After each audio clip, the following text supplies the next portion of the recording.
కాకినాడ పోయర్ కాకినాడ పోర్టుపై పవన్ కళ్యాణ్ ఎందుకు ఫోకస్ పెట్టారు? 11 సంచలన విషయాలు.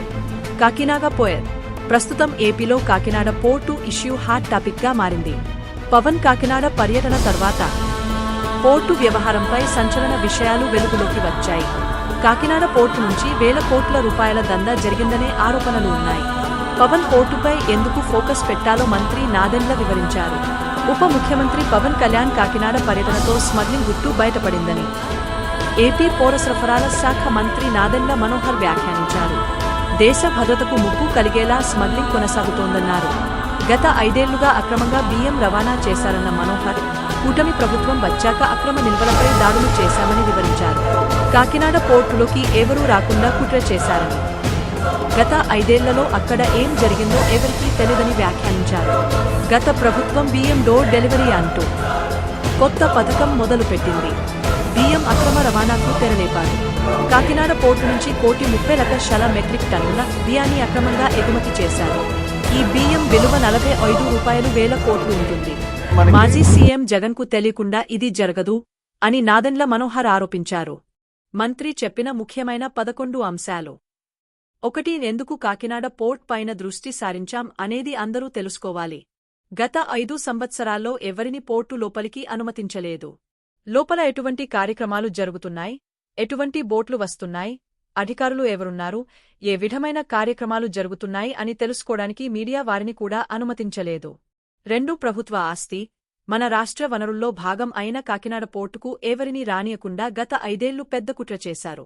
3. రాష్ట్రంలో బియ్యం సరఫరా చేయడానికి 29,000 రేషన్ షాపులు ఉన్నాయి. వైసీపీ ప్రభుత్వం డోర్ డెలివరీ చేస్తామనే అబద్ధపు ప్రచారంతో రాష్ట్ర ఖజానాకు 1,600 కోట్ల రూపాయల ఖర్చుతో 9,260 వాన్లు కొని ఒక నెట్వర్క్ తయారు చేశారు.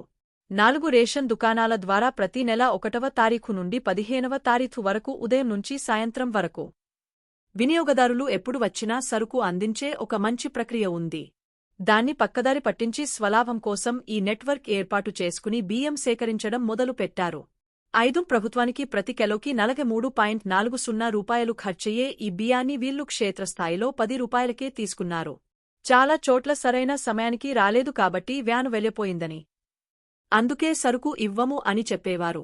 6. మెడ మీద కత్తి పెట్టి ఎప్పుడైతే కాకినాడ సీ పోర్ట్స్ లిమిటెడ్ నుండి లాగేసుకుని వీళ్లు అరబిందోకి అప్పజెప్పారో ఆ రోజు నుండి లెక్కలు చూస్తే ప్రతి ఒక్కరికీ ఆశ్చర్యం కలుగుతుంది.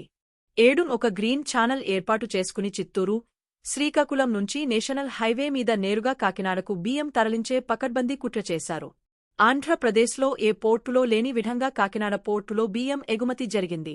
8. గత 3 ఆర్థిక సంవత్సరాల్లో గంగవరం పోర్టు నుండి 2,20,289 మెట్రిక్ టన్నులు, కృష్ణపట్నం పోర్టు నుండి 23,51,218 మెట్రిక్ టన్నులు, విశాఖపట్నం పోర్టు నుండి 38,02,000 మెట్రిక్ టన్నుల ఎగుమతి జరిగింది.